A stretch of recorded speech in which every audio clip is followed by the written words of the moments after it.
ថាណាយជាព្រះពរមកពីព្រះចាដូចជាម្ដាយជាព្រះពរមកពីព្រះហើយថ្ងៃនេះជាថ្ងៃពិសេសសម្រាប់អ្នកម្ដាយក្នុងសកលលោកទាំងមូលហើយនិយាយដល់ឡែកជាថ្ងៃពិសេសរបស់អ្នកម្ដាយនៅក្នុងព្រះវិហារនេះ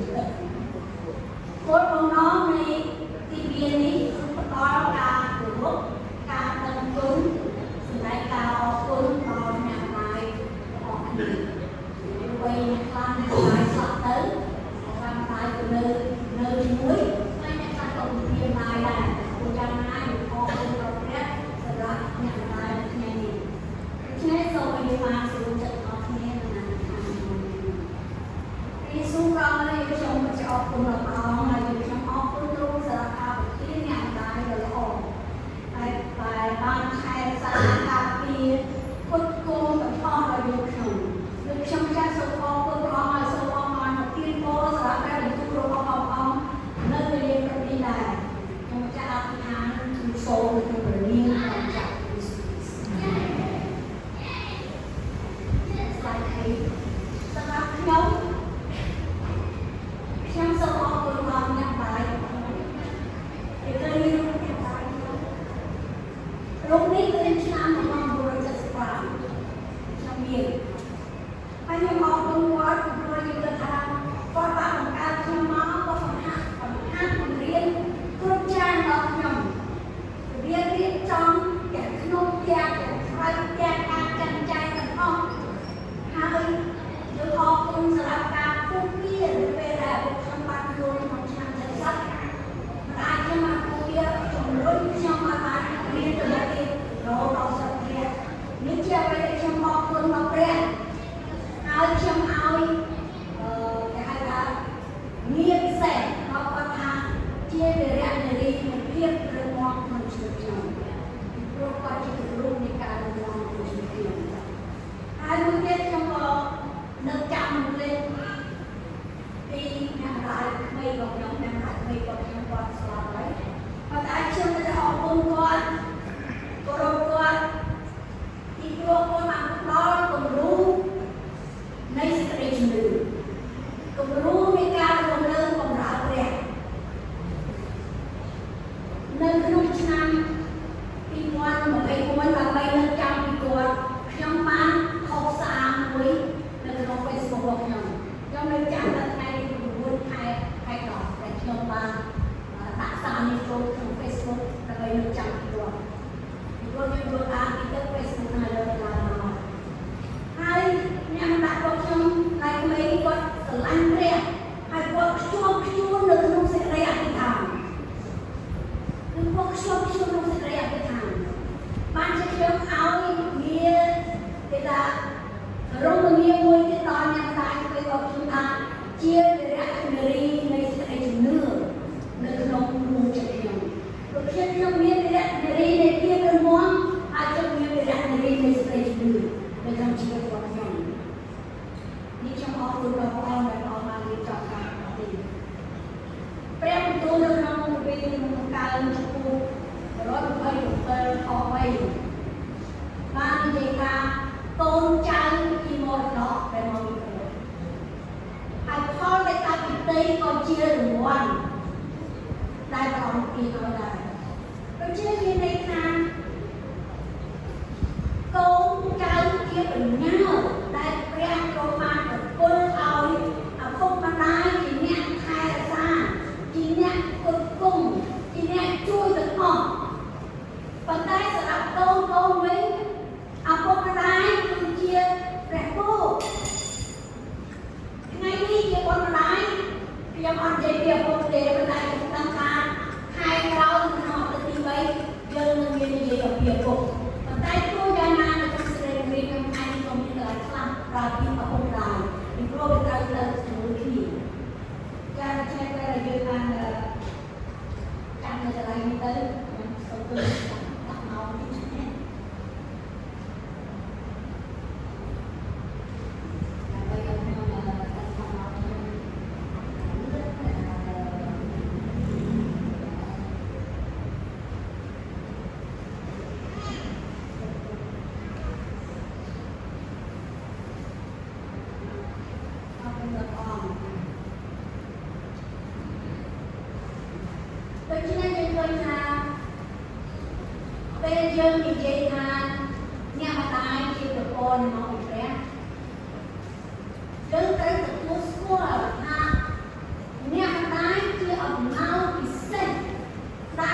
មែនជាមនុស្សធម្មតាទេ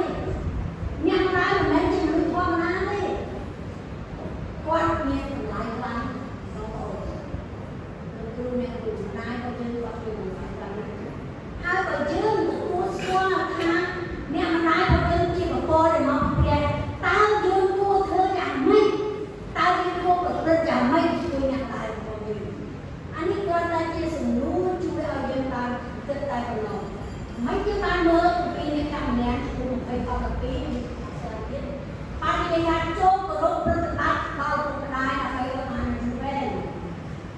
ហើយនៅក្នុងស្រុកដែលព្រះយេហូវ៉ាជាព្រះនៃឯងគឺទីហើយ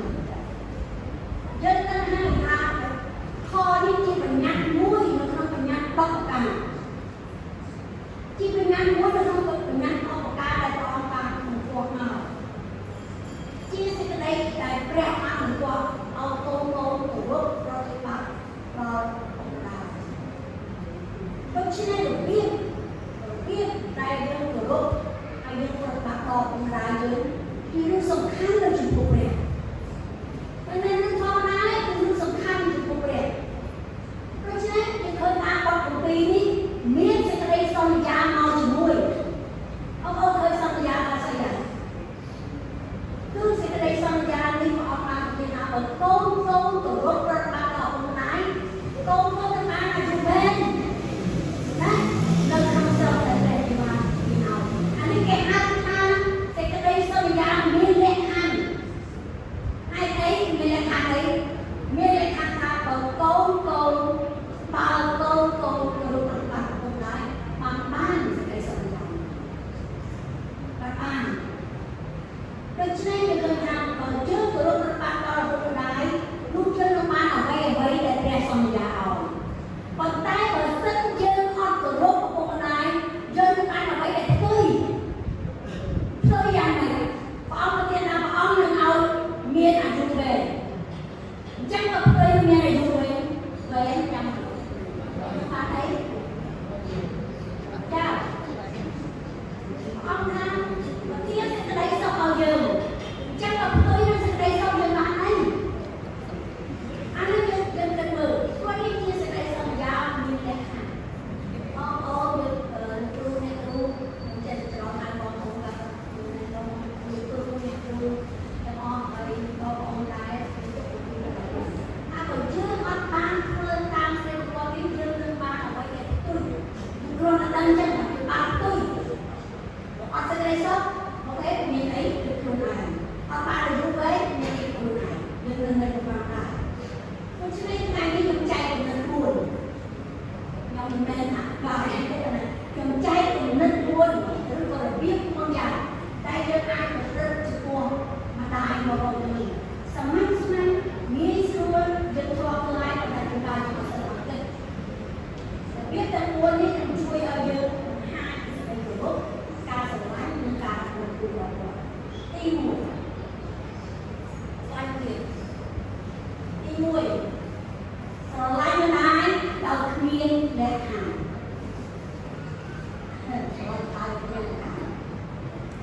យើងដឹងហើយយើងស្ដាប់លើហើយពីបង្គាប់នេះថាម្ដាយស្រឡាញ់យើងអត់មានតែទឹកលក្ខខណ្ឌយ៉ាងម៉េចលក្ខខណ្ឌថាបើកូនធ្វើអានេះបានខ្ញុំស្រឡាញ់បើកូនអត់ធ្វើអានេះខ្ញុំអត់ស្រឡាញ់ម្ដាយអត់មានអានេះនៅក្នុងចិត្តម្ដាយទេម្ដាយស្រឡាញ់ទាំងអស់ហើយដល់អ្នកគ្រូគេរៀបថាកូនដែលខូចជាងគេម្ដាយក៏នៅតែស្រឡាញ់គេគ្រាន់សួរខ្ញុំអ្នកគ្រូខ្ញុំចង់សួរអ្នកគ្រូកូនខ្ញុំមិនខូចខ្លាំងណាស់អ្នកគ្រូទៅថាខ្ញុំថាអានឹងត្រូវគិតជាងគេពីព្រោះអាកូនដែលមិនខូចនឹងគេមានសមត្ថភាពហើយគេនឹងទៅហើយតែអាកូនដែលមិនខូចទេវាអត់ទាន់នឹងនោះទេ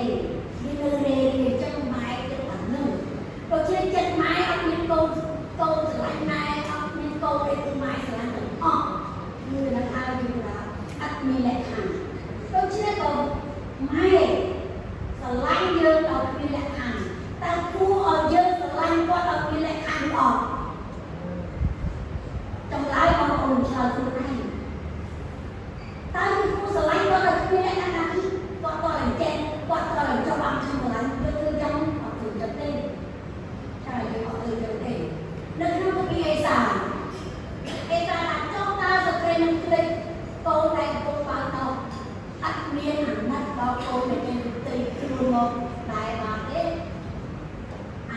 គេនឹងភ្លេចបានគេនឹងភ្លេចបានខ្ញុំទទួលស្គាល់ថាមានម្ដាយខ្លះបានបោះបង់ចោលកូនម្ដាយខ្លះគាត់អត់ទៅពីកូនប៉ុន្តែបងប្អូនខ្ញុំចង់ជម្រាបថាទោះបីម្ដាយខ្លះមានចិត្តរិះស្យាហើយដែលគាត់ជម្រាបនេះប៉ុន្តែបើតាមការស្រាវជ្រាវគេគិតថាមានតែ 1% នៃស្ថិតិពិភពលោកទេដែលមានម្ដាយបោះបង់ចោលកូនហើយកត្តា 1% នេះគេគិតលើកត្តាសង្គមគេគិតលើកត្តាក្រីក្រគេគិតលើកត្តាជំងឺគេគិតលើកត្តាផ្សេងៗទៀតដែលនាំឲ្យម្ដាយបោះបង់ចោលកូនប៉ុន្តែម្ដាយធម្មតាអត់បោះបង់ចោលកូនទេម្ដាយធម្មតាស្រឡាញ់កូននឹងការបោះបង់ចោលកូនជាករណីកម្រកើតមានចាកម្រកើតមានអញ្ចឹងគេលើកថាបើម្ដាយដែលជឿព្រះគ្រីស្ទស្រឡាញ់ព្រះអង្គម្ដាយស្រឡាញ់កូនអស់មួយជីវិតអត់មកបង់ចោលទោះជាកូននៅក្នុងស្ថានភាពបែបណាអាចបោះបង់ចោលទៅនេះអញ្ចឹងទៅពេលយើងនិយាយថាស្រឡាញ់កូននិងស្រឡាញ់ម្ដាយក៏គ្មានលក្ខខណ្ឌមានន័យថាស្រឡាញ់រកប្រតិបត្តិដែរនៅពេលដែលគាត់នៅក្មេងនៅមានកម្លាំងហើយក៏ស្រឡាញ់ម្ដាយគោរពម្ដាយនៅពេលដែលគាត់ចាស់ជាពិសេសនៅពេលដែលគាត់មិនអាចធ្វើអ្វីបានសម្រាប់យើងទេយើងត្រូវតែស្រឡាញ់ម្ដាយស្រឡាញ់ម្ដាយនៅពេលដែលម្ដាយមានទ្រព្យសម្បត្តិហើយមិនមែនស្រឡាញ់ម្ដាយនៅពេលដែលគាត់មានកែកឲ្យប៉ុន្តែស្រឡាញ់ម្ដាយអត់លក្ខខណ្ឌគឺនៅពេលដែលម្ដាយមានអ្វីសល់សោះក្នុងใจរបស់យើងត្រូវតែស្រឡាញ់ម្ដាយអត់មានលក្ខខណ្ឌដូច្នេះមានលក្ខខណ្ឌនេះក៏បើរឿងក្រៅទៅដល់ម៉ែ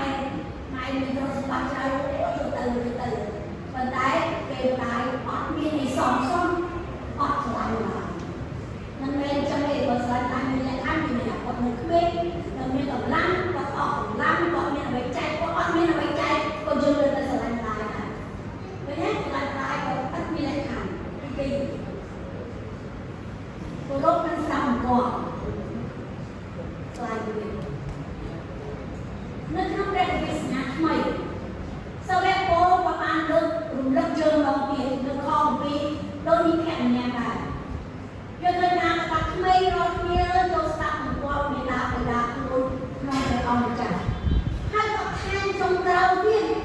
ពីព្រោះយើងដឹងហើយថាបុគ្គលមានសុខសេចក្តីសន្យាប៉ុន្តែនេះខមួយទីមួយនេះក៏ថាធ្វើដូច្នោះទើបបានត្រូវញ៉ែក៏បញ្ជាក់យើងកូនស្ដាប់បង្គាប់ឡើងថាធ្វើដូច្នោះទើបបានត្រូវការគោរពគឺស្ដាប់បង្គាប់ឪពុកម្ដាយពេលនៅក្មេងស្រួលណាស់តែប៉ុន្តែនៅពេលយើងធំឡើងអាយុធំហើយចាប់ផ្ដើមមានប្រពន្ធចាប់ផ្ដើមមានកូនចាប់ផ្ដើមមានប្តីការស្ដាប់បង្គាប់គឺផ្លាស់ប្ដូរមិនសិនស្ដាប់បង្គាប់ដូចមុនទេ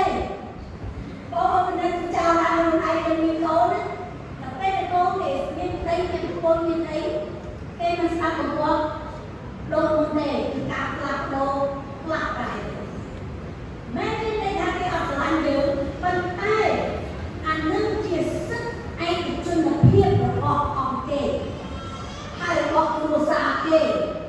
តែគេត្រូវតែពិចារណាឬទៅលើជាមួយនេះជួយដៃគ្រួសារគេជាការសម្រេចរបស់ខ្លួនគេដូច្នេះការស្ដាប់របស់ប្រែប្រួលពេលធំឡើងប៉ុន្តែការគោរពនៅដដែលការគោរពនៅដដែល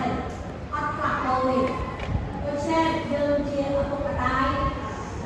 យើងរៀនឲ្យចូលទៅឲ្យដែរដើម្បីឲ្យយើងអាចតាធ្វើចិត្តឲ្យយើងឲ្យស្រួលនេះដូច្នេះអានេះមានបញ្ជាការខុសពីការគិតជាសិទ្ធិឯកជនភាពរបស់គេពាក្យថាគោរពនិងស្ដាប់បង្គាប់គឺជាបញ្ជាសំខាន់ជាបញ្ជាសេចក្តីបង្គាប់របស់ព្រះដែលមានសុពលភាពពេញមួយជីវិតរបស់កូនចាការ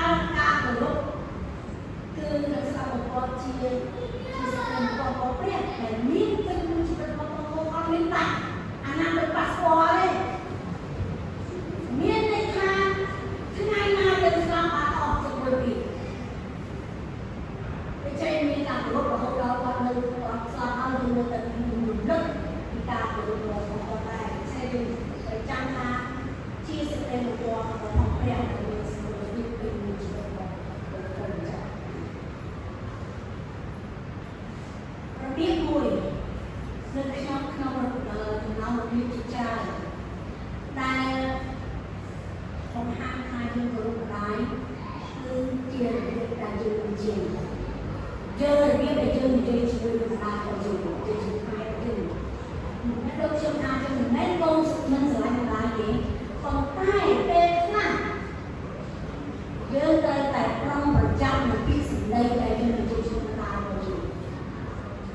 cho cái con lên về giờ là con về giờ họ còn làm về giờ nuôi về how giờ lên học thôi kalau saya cek output deh, tentang mereka klik output,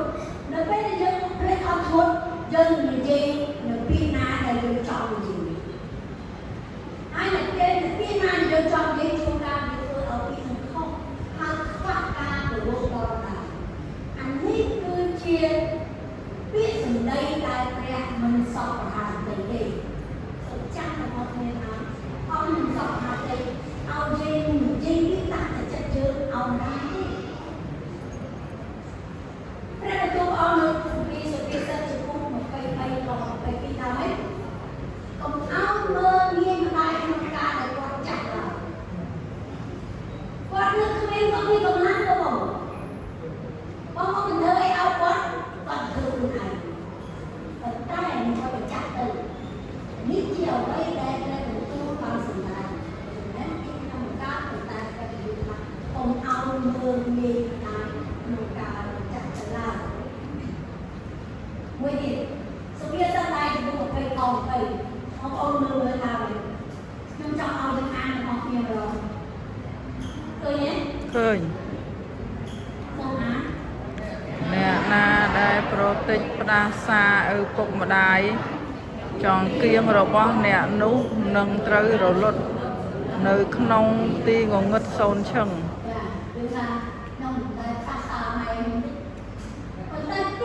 đây là trên mặt mẹ mình sau mà hai tay nó được vừa áo là đang chim chăm hai là đây là đang chim chăm bóng nào mấy người chồng kia là bóng nhẹ mình ra rồi chồng kia như chỉ càng bên kia thì lục cài vào chân cái trên bên này tha lục cài nhất tới một đặc sang hai phần lốt với con bóng từ để chăm mình bé rồi lốt đây là lốt luôn anh còn tay rồi phần lốt cái gì này nè mơ áo rồi lốt atau lốt đấy còn tay mơ áo rồi ở trên bên này thằng này bên này ai chọn là sao mình chỉ cần dùng bóng bóng riêng xong chăng có gì dân cua tay để kia ở còn thằng tay gì nó bên dân để kia ở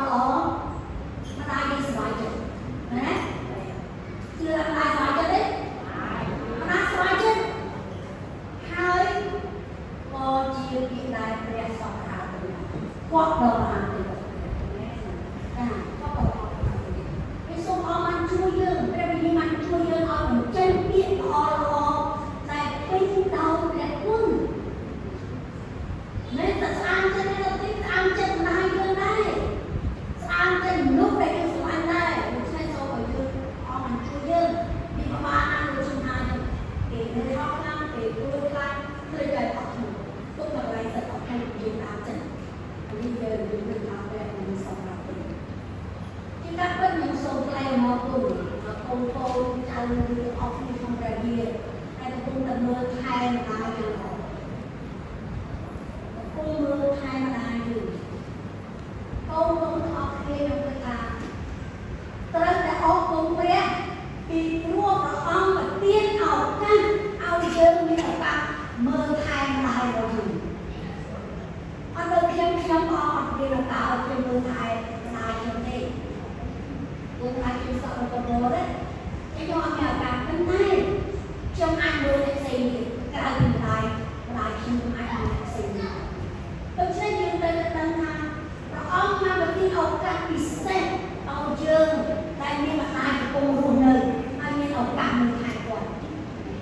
và ông được tin cô ở dùng câu này vừa bài cái câu chỉ câu để nhìn cô để chỉ được đây là tân thang câu chỉ câu để nhìn cô để chỉ được I saw the mouth of God on top of it, so all good family life. So I'm going to be all in. Ý vậy, cả mỗi để con đời lắm cùng lại cùng chặt tận.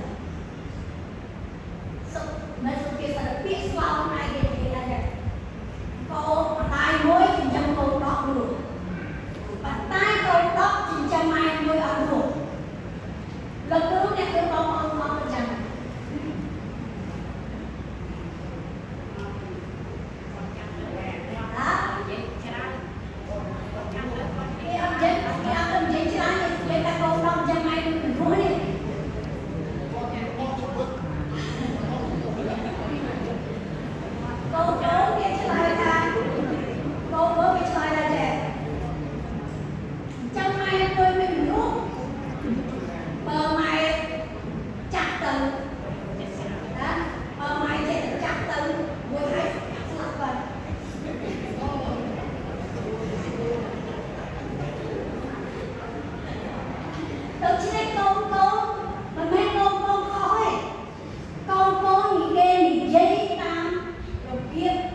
ពីព្រោះម្ដាយចាំទៅរាល់ថ្ងៃអញ្ចឹងពេលវេលារបស់យើងនៅជាមួយម្ដាយអាចធ្វើទៅមែនទេអញ្ចឹងយើងត្រូវគិតយើងមិនគ្រាន់តែនិយាយក្នុងចិត្តថាខ្ញុំស្រឡាញ់ម៉ែតើខ្ញុំស្រឡាញ់ម៉ែយើងមិនគ្រាន់តែគិតអញ្ចឹងប៉ុន្តែយើងត្រូវតែបញ្ចេញសេចក្តីស្រឡាញ់របស់យើងមកខាងកើតដូចជំនឿអញ្ចឹងជំនឿខ្ញុំមានជំនឿណាបញ្ចេញជំនឿមកខ្ញុំបញ្ចេញយ៉ាងម៉េចខ្ញុំបញ្ចេញជំនឿឲ្យគេដឹងតាមរយៈសកម្មភាពផលផ្លែនៃសកម្មភាពទាំង9របស់ព្រះវិញ្ញាណបរិសុទ្ធមែនទេចាបើយើងស្រឡាញ់ធ្វើមិនឲ្យបង្ហាញតែយើងស្រឡាញ់ដូចជាយើងស្រឡាញ់ម៉ែយើងធ្វើអីមានរឿងមួយគាត់តែមានរឿងបែបមានរឿងចាស់ស្ដាប់ស្ដាយទៀតរឿងពីម្ដាយចាស់ម្នាក់គាត់មានអូននេះខ្ញុំអត់មានរូបទេខ្ញុំដាក់រូបគាត់អូនសម្រាប់ស្រីមកចង់រូបគាត់ហើយកូននឹងធំឡើងពេលអត់ចាប់ដើមដល់ការងារធ្វើដូចយុវជនយើងចឹងយុវជនថ្ងៃនេះខ្ញុំអរគុណយុវជនណាស់ធ្វើការល្អមែនទេរកការអនឡាញឲ្យអីល្អសូមអរគុណដល់យុវជនដល់កូនធំឡើងកូននឹងក៏ចាប់ដើមចេញទៅរកការងារធ្វើនៅស្រុកផ្សេងស្រុកឆ្ងាយមកពេលនេះចឹងទៅហើយកូននឹងមិនដែលលើកវាម្ដាយទេហើយគាត់នឹងក្នុងចិត្តថាខ្ញុំទឹកម៉ែកំពុងម្ដាយធ្វើអីនេះដល់ពេលមួយម្ដាយទូរស័ព្ទទៅកូនអឡូកូនប្រោកូនសុខសប្បាយទេកូនថាអូម៉ែខ្ញុំសុខសប្បាយអូម៉ែខ្ញុំរត់ច្រើនអត់ទៅលេងម៉ែទេម៉ែចាំខ្ញុំផ្ញើទៅឲ្យម៉ែណាអត់ចិត្តបាយបាយនិយាយឲ្យម៉ែគាត់កូនឈប់ទៅមួយឆ្នាំពីរឆ្នាំទៀតម្ដាយទូរស័ព្ទទៅទៀតអឡូកូនប្រោកូនសុខសប្បាយទេសុខសប្បាយម៉ែតែឥឡូវខ្ញុំមានការទៅល្អកូនធ្វើយកកំពុងរកលុយបានច្រើនណាស់ម៉ែពេលណាខ្ញុំរកលុយបានច្រើនខ្ញុំធ្វើផ្ទះឲ្យម៉ែធ្វើអីឲ្យម៉ែស្អាតចិត្តហើយទៅគាត់ថាចិត្តប៉ុណ្ណឹងណាម៉ែខ្ញុំខ្ញុំតែខ្ញុំផ្ញើលុយទៅម៉ែបាយបាយអរគុណអ្នកលាទៅម្ដាយនោះក៏ស្អាតគ្នាទៅដល់2-3ឆ្នាំក្រោយទៀតសម្លេងទូរស័ព្ទហ្នឹងដែរហើយកូនប្រុសគាត់លើឡើងមិនមែនសម្លេងឡាយទេជាសម្លេងអ្នកផ្សេងដាក់មួយអីអាចចូលពេលហើយឲ្យក៏ឈឺខ្លាំងផងដូច្នេះកូននោះក៏ប្រឹងឡើងតាក់ស៊ីមក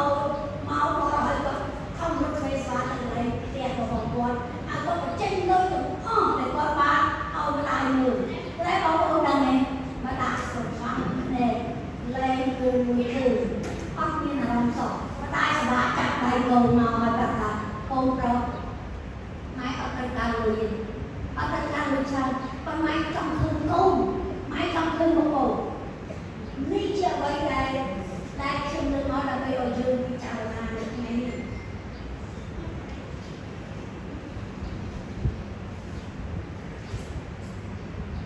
ដូច្នេះយើងឃើញថានេះជាវិធីមួយដែលយើងពិចារណាឲ្យយើងទៅថាបណ្ដាញជាមនុស្សដែលសំខាន់នៅក្នុងជីវិតរបស់បងប្អូនគាត់ទៅស្ដាប់នឹងហើយពិចារណាទៅមិនមានជាអ្វីដែលក្បាលទេតែចិត្តខ្លួនយើង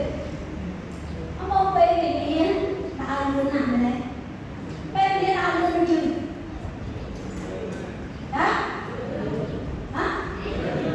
ពេលវេលាដើរលឿនណាស់ហើយពេលវេលាអត់ត្រឡប់ថយក្រោយទេអត់មានក្នុងអាយុ60អត់ទេខ្ញុំចង់អាយុ50អត់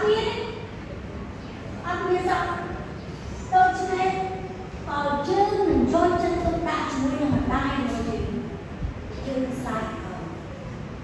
យើងមិនមានការស្ដាយឲ្យកូនប្រុសនេះ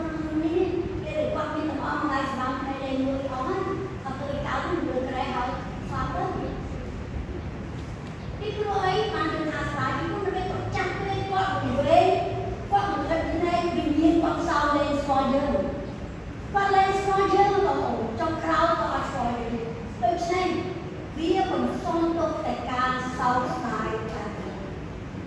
ហើយដោយសារការសោកស្ដាយដល់ឥតគណនីអត់និយាយបានជាកូនទាំងមិនទាន់ស្គាល់ព្រះគេខំធ្វើគ្រប់បែបយ៉ាងគេចង់ធ្វើស្អីដើម្បី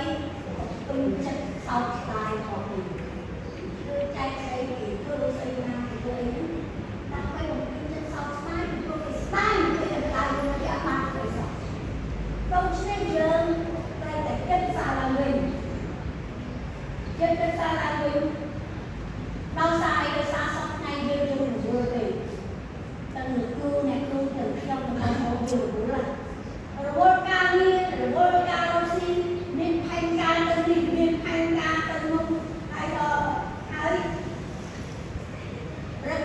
និយាយសួរម៉ែនិយាយចាំស្អែកចាំខែក្រោយចាំឆ្នាំក្រោយណាទៅខែទៅណាខាងសួរបាទភ្លេចអត់បានសួរម៉ែសោះញ៉េនេះយើងត្រូវតែផ្លាស់ប្ដូរការគិតរបស់យើងខ្ញុំចង់សួរពីយើងដឹងមកនេះខ្លះបានមើលរឿងចាក់ពីវាទៅគាត់រឿងចាក់ពីទេបងណា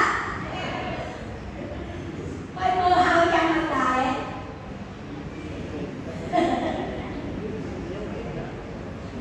មើលហើយខ្ញុំដឹងថារឿងនេះមើលឲ្យអ្នកណាទៅជុំហើយហើយអីបានជុំពីព្រោះគេឆ្លងមិនចាំពីអ្វីដែលយើងអត់បានឃើញពេលដែលម្ដាយឪពុកនៅក្នុងថ្ងៃចាក់ព្រានេះអត់មានឡាយនិយាយពីឪពុកប៉ុន្តែយើងបានជាក់ត្រឡប់មកពីឲ្យយើងបានឃើញពីការមិនសិនបានយកទៅទុកដាក់ជាមួយនឹងម្ដាយដូច្នេះបងប្អូនចង់ឲ្យយើងឥឡូវយើងផ្លាស់ប្ដូរតែការរស់នៅរបស់យើងផ្លាស់ប្ដូរយ៉ាងម៉េចយើងត្រូវលេចយកឱកាសពេលជជែកលេងជាមួយម្ដាយឲ្យបានច្រើនជាងមុនបើលើកមុនយើងបានតែមួយខែម្ដងឥឡូវយើងអាចថា2អាទិត្យម្ដងយើងទៅអង្គុយលេងជជែកជាមួយគាត់มันខ្វះទេរឿងជជែកទោះបីឪពុកនឹងទោះបីម្ដាយរបស់យើងថាបាននិយាយពីរឿងប្រវត្តិសាស្ត្រតាំងពីយើងតទៅប៉ុន្តែយើងស្ដាប់គាត់ហើយក៏សប្បាយចិត្តពេលយើងទៅជាមួយគាត់ហើយវា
ងមានជីវិតល្អទេ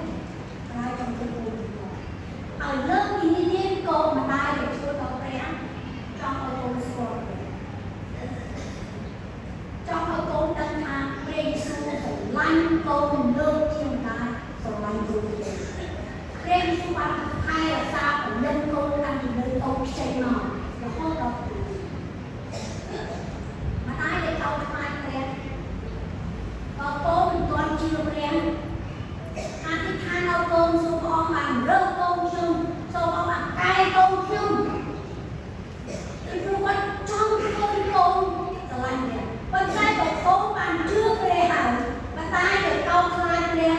គាត់អធិដ្ឋានសូមព្រះអង្គប្រើជីវិតកូនខ្ញុំសូមព្រះអង្គឲ្យកូនខ្ញុំមានឱកាសដំណើរនេះគឺចិត្តម្ដាយដែលកោតខ្លាចព្រះហើយនេះជាវិញ្ញាណរបស់ម្ដាយដូច្នេះម្ដាយនៅតែអាចធ្វើបានបើគាត់អត់រៀនគាត់នៅតែអធិដ្ឋានរបស់ថ្ងៃនេះខ្ញុំសូមឲ្យយើងទាំងអស់គ្នាបានចាំថាតាយរបស់យើងម៉ែរបស់យើង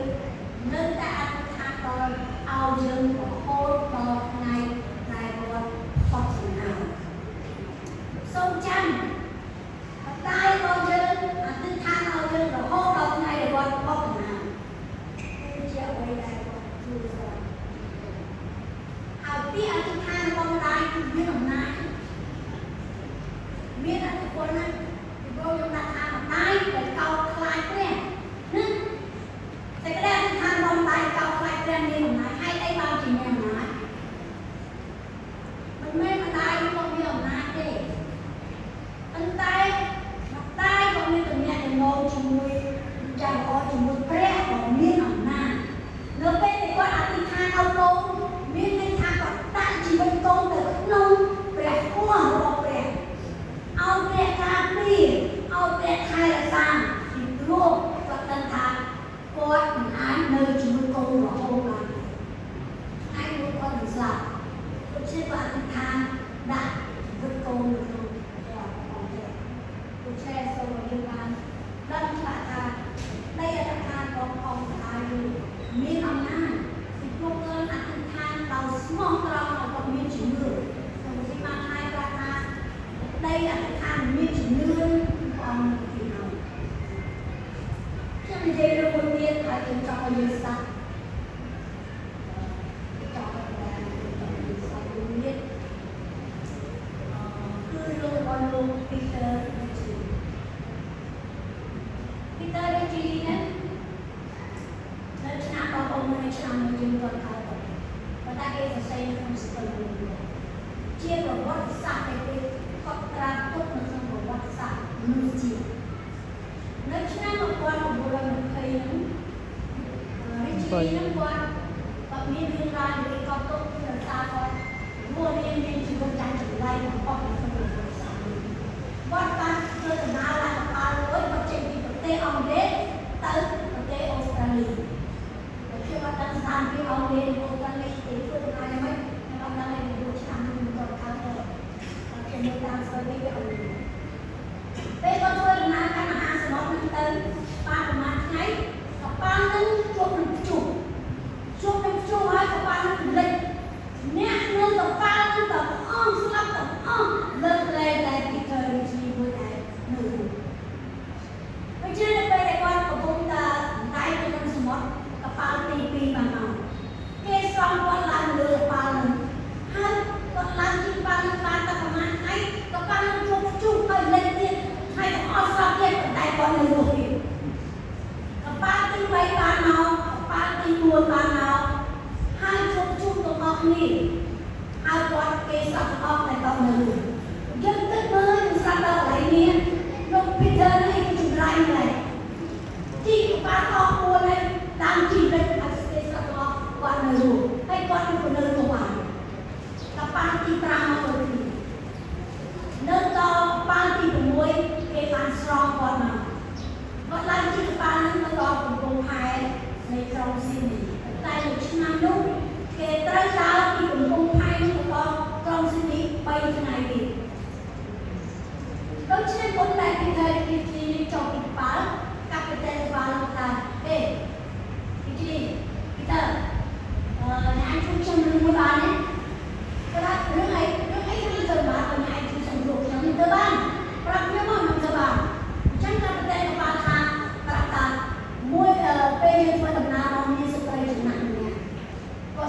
យើងជីកបានដល់ទៅ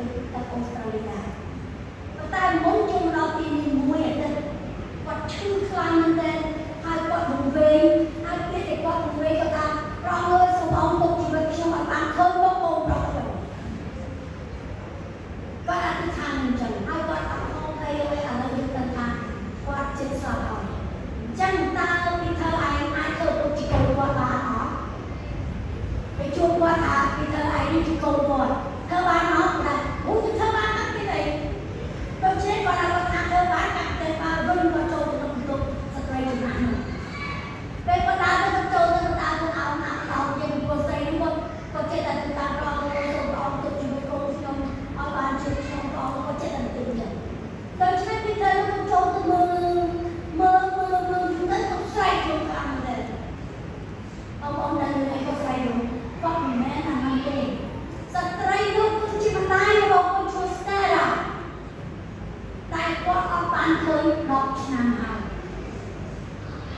គាត់បានឃើញ10ឆ្នាំហើយដូច្នេះហេតុផលតែមួយនោះដែលកប៉ាល់ប្រាំស្លាប់ទៅកប៉ាល់ស្លាប់លិចហើយពីធ្វើអត់ស្លាប់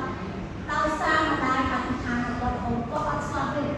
ហូតដល់គាត់បានជួបlại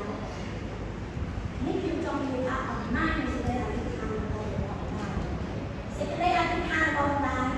ជួយឲ្យកូនឆ្លងកាត់ជួបជីវិតឬបញ្ហានៅក្នុងជីវិតបានបងប្អូននៅតែចាំនៅតែជឿទេសេចក្តីអធិដ្ឋានរបស់ដែរមានអំណាចមានអធិពលឆ្លងកាត់ចាំបាននិយាយអំពីអ្នកមានហើយដែលមានចង់និយាយពីអត់ដែរទោះបីយើងគំរាមដែរដល់ការណាមួយក៏ដោយគំរាមដែរដល់ដែរមកបងចៅយ៉ាងម៉េចគំរាមដែរដល់ដែរស្លាប់ទៅយ៉ាងម៉េចប៉ុន្តែថ្ងៃនេះខ្ញុំចង់លើកទឹកចិត្តអ្នកគំរាមអ្នកអត់មានដែរអាចស្លាប់ទៅហើយសូមឲ្យចាំថានៅក្នុងពីនេះដើរតាមពីថាសាមជួបដល់8ណាព្រះយេហូវ៉ាទ្រង់គង់នៅជិតដល់កៅនឹងអស់អ្នកដែលមានចិត្តសម្រេងហើយទ្រង់ជួយសម្រួលឲ្យអ្នកដែលមានចិត្តទូទៅដូច្នេះខ្ញុំอยากខនេះប្រាប់ថាព្រះអង្គតែព្រះអង្គយើងចោលទេព្រះអង្គស្រឡាញ់យើងលើកជាម្ដាយស្រឡាញ់យើងទៀតព្រះអង្គស្គាល់ជីវិតយើងព្រះអង្គនឹងនាំមនុស្សល្អចូលមកក្នុងជីវិតយើងដើម្បីថែរក្សាយើងដើម្បីថែរក្សាពលរដ្ឋយើងដែរចេះខ្ញុំជឿថានេះជាសេចក្តីសង្ឃឹមធំរបស់យើងសូមព្រះអង្គឲ្យជួយយើងទាំងអស់គ្នាចែកចំណានរបស់វិញមួយចំណុចដែលយើងស្រឡាញ់ព្រះអង្គស្រឡាញ់ដែរអត់លក្ខខណ្ឌពីព្រោះដែរស្រឡាញ់យើងអត់លក្ខខណ្ឌដែរណាទីពីរគឺរដែរស្ដាប់បំផាយពីព្រោះជាសេចក្តីបំផុតរបស់ព្រះដែលមានសុពលភាពពេញជាមួយជីវិតរបស់យើងឆ្ពោះទៅទីបីត្រូវដឹងថាម៉ែយើងចាក់ទៅរាល់ថ្ងៃហើយពេលវេលារបស់យើងកាន់តែខ្លីទៅណាសូមគិតហើយអ្វីដែលម៉ែអាចធ្វើបានគឺអធិដ្ឋានទៅហើយអធិដ្ឋានរបស់ម្ដាយមានឥទ្ធិពលអាចនឹងជួយកូនឲ្យឆ្លងកាត់ជួបជីវិតរបស់សម្រាប់អ្នកម្ដាយត្រូវតែដឹងច្បាស់ថាព្រះស្រឡាញ់យើងព្រះអង្គនឹងនាំមនុស្សល្អចូលមកក្នុងជីវិតយើងហើយថែរក្សាជីវិតយើងឲ្យជាប់ជួបជីវិតរបស់ចេះខ្ញុំសង្ឃឹមថាពី4យ៉ាងនឹងជួយដល់អ្នកបងប្អូនថ្ងៃនេះដើម្បីនឹងដឹងពីខ្លះណាខ្ញុំជាអ្នកប្រាជ្ញទេតែជួយចំណេះឲ្យសំណួរចុងក្រោយមកថ្ងៃនេះសូមលោកអរគុណថាម៉េចណាសូមលោកអរគុណមកចាំមើលនៅថ្ងៃនេះ